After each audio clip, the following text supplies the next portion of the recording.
Welcome student. आज हम start ले रहे हैं पास्ट कंटिन्यूस टेंस पे। तो पास्ट कंटिन्यूस टेंस में हम उन एक्शंस की बात करेंगे जो गुजर चुके हैं और उन एक्शन की बात करेंगे जो हो चुके हैं, क्योंकि ये पास्ट की बात हो रही, माजी की बात हो रही है। तो इसकी जो उर्दू पहचान होगी उसमें थे आएगा आखिर में, क्योंकि हम जो पास्ट टाइम होता है उसके लिए थे का लफ्ज़ इस्तेमाल करते हैं, था का इस्तेमाल करते हैं। तो लेकिन ये पास्ट के साथ कंटिन्यू की बात हो रही है, तो यहाँ पर कुछ इस तरह होगा कि इसकी एग्ज़ाम्पल कंटिन्यू के लिए मैं आपको पहले बता चुकी हूँ कि इसके जो उर्दू पहचान होती है वो होती है रहा। रहा और साथ पास्ट है तो इसलिए रहा था। इसी तरह और जो बनते हैं रहे थे और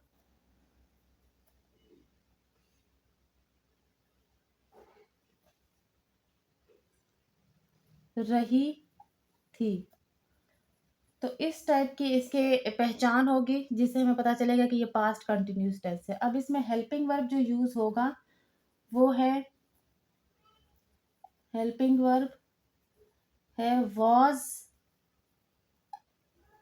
और वर।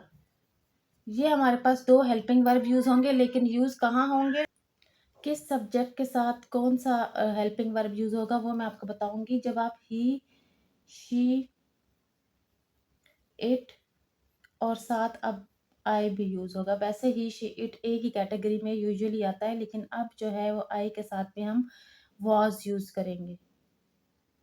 और जो बाकी है यू, वी और दे, इनके साथ हम जो हेल्पिंग वर्ब यूज़ करेंगे वो है वर। अच्छा, इसके साथ जो वर्ब होगा फर्स्ट फॉर्म ऑफ वर्ब, उसके साथ आईएनजी भी आएगा। यहाँ पर भी वर्ब के साथ आईएनजी, आईएनजी हर उसके साथ आएगा वर्ब के साथ आईएनजी जहाँ पर कंटिन्यूस की बात हो रही होगी, जहाँ पर काम जारी होगा। तो यहाँ आईएनजी भी आएगा। अब इसके जो सिंपल सेंटेंस होता है उसकी अरेंजमेंट आप किस तरह करोगे कि सिंपल सेंटेंस लिख के यहाँ पर सबसे पहले आएगा सब्जेक्ट, उसके बाद हेल्पिंग वर्ब आएगा वॉज या वर, वो अकॉर्डिंग टू सब्जेक्ट आप चूज करोगे। वॉज वर, उसके बाद जो फर्स्ट फॉर्म ऑफ वर्ब है वो आएगी और साथ आईएनजी प्लस आईएनजी, और उसके बाद एंड पे ऑब्जेक्ट आ जाएगा। ये है सिंपल सेंटेंस की अरेंजमेंट। अब जब हम नेगेटिव सेंटेंस को याद जाए तो उसको किस तरीके से अरेंज करेंगे, किस तरीके से लिखना है वो मैं आपको बताती हूँ। अब नेगेटिव सेंटेंस की अरेंजमेंट कुछ इस तरह होगी कि आपने सबसे पहले सब्जेक्ट लिखना है, जो भी होगा he, she, it, I, you, we, they में से जो भी सब्जेक्ट होगा वो लिखोगे। उसके बाद आपने लिखना है हेल्पिंग वर्ब, मतलब वॉज या वर जो भी होगा, और उसके बाद आपने ऐड कर लेना है नॉट, क्योंकि नेगेटिव सेंटेंस में नॉट ही आता है, मनफी जुमला होता है वो नॉट। और उसके बाद आपने first form of verb use करना है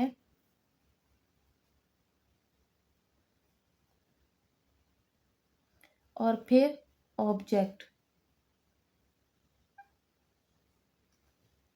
ये हमारे पास हो गया नेगेटिव सेंटेंस की अरेंजमेंट। अब हम इंटरोगेटिव सेंटेंस की अरेंजमेंट करेंगे। जैसा कि मैं आपको पहले बता चुकी हूँ कि जब भी इंटरोगेटिव सेंटेंस की बात आएगी तो आपने जो हेल्पिंग वर्ब होगा वॉज या वर वो स्टार्ट में आ जाएगा, वॉज और वर ये स्टार्ट में आ जाएगा। उसके बाद जो आएगा वो है सब्जेक्ट। सब्जेक्ट के बाद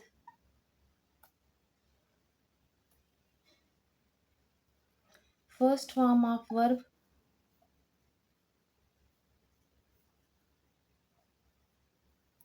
और उसके साथ आईएनजी मस्ट आएगा। यहाँ पर भी आईएनजी मस्ट आएगा।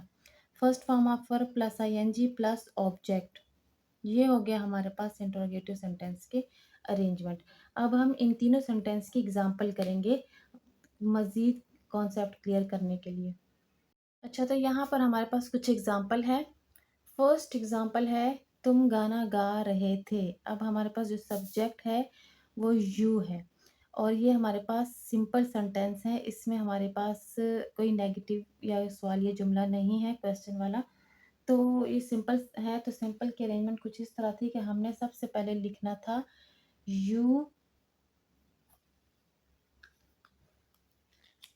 उसके बाद यू के बाद आएगा हेल्पिंग वर्ब। यू का हेल्पिंग वर्ब जो यूज़ होता है वो है यू वर। यू वर, उसके बाद फर्स्ट फॉर्म ऑफ वर्ब सिंग और साथ आईएनजी की एडिशन कर लेंगे, you were singing a song. ये हमारे पास इसका इंग्लिश ट्रांसलेशन हो गया। अब नेक्स्ट वन है क्या वो हंस रहा था। अब ये हमारे पास सवालिया जुमला है, इंटरोगेटिव सेंटेंस है। तो यहाँ पर ही या शी, ही की बात हो रही है। तो ही के लिए जो हेल्पिंग वर्ब यूज़ होता है वो है वॉज।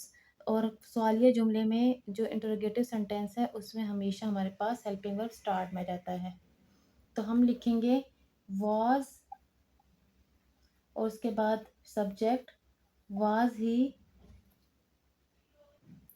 लाफिंग। ये हमारे पास इंट्रोगेटिव सेंटेंस बन गया, वॉज ही लाफिंग। और थर्ड वन है वो भी हमारे पास इंट्रोगेटिव है, क्या वो क्रिकेट खेल रहे थे। अब यहाँ पर मोर देन वन पर्सन की बात हो रही, मतलब दे की बात हो रही है। तो उसके लिए जो प्रोनाउन जो उसके लिए हेल्पिंग वर्ब यूज होता है वो है वर। तो यहाँ हम लिखेंगे वर और फिर इनका सब्जेक्ट लिखेंगे वर दे।